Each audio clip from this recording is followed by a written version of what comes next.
सभी सुनने वालों को मेरा सलाम पहुंचे। जम्मू कश्मीर की महकमा तालीम की जानिब से जुम्मे को ये फैसला किया गया है कि अक्टूबर नवंबर में पहली जमात से 9वीं जमात के जो इम्तिहानात लिए जा रहे थे वो अब मार्च में लिए जाएंगे, यानी अक्टूबर नवंबर का जो एकेडमिक सेशन हुआ करता था वो अब तब्दील करके मार्च में कर दिया गया है।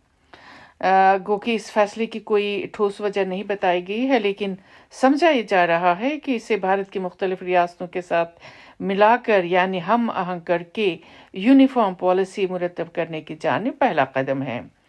इस फैसले पे कश्मीर में मिला जुला रद्द-ए-अमल सामने आया है।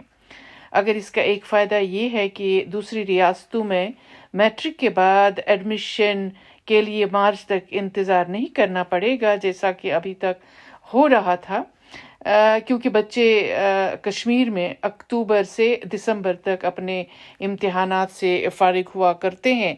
मगर सवाल ये है कि कश्मीर में शदीद सर्दी और बर्फबारी की वजह से दिसंबर के आखिर तक स्कूल और कॉलेज बंद हो जाते हैं, जो मार्च के पहले महीने में फिर वापस खुलते हैं। क्या हुकूमत तालीमी इदारों में गर्मी का इंतज़ाम करके दिसंबर के बाद भी इदारों को खुला रखेगी, जिससे तलबा की कारकर्दगी बेहतर हो सकती है? देखिए, दूर दराज बेशतर सरकारी स्कूलों में बुनियादी सहूलियात मैसर नहीं है, तो क्या गर्मी का इंतज़ाम किया जा सकता है, ख़ास तौर पे उन स्कूलों में जहां दरो दीवार की भी कमी देखी गई है?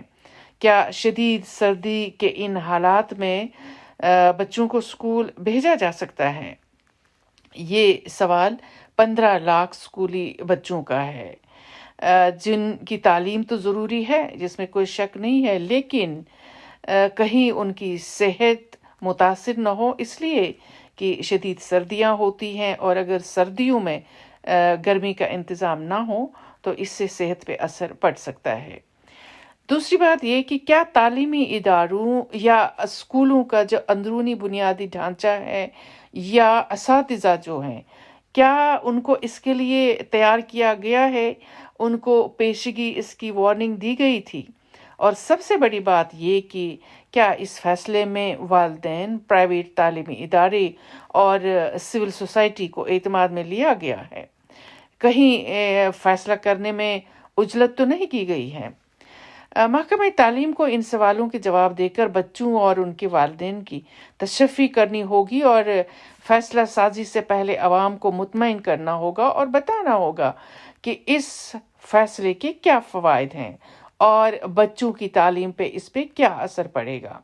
वरना इस फैसले से ये तासुर फिर उभर कर सामने आ रहा है कि जिनके बारे में फैसले हो रहे हैं उन्हें नज़रअंदाज किया जा रहा है और एक तरफ़ा फैसले अवाम पे ठोंसे जा रहे हैं। शुक्रिया। अल्लाह हाफिज़।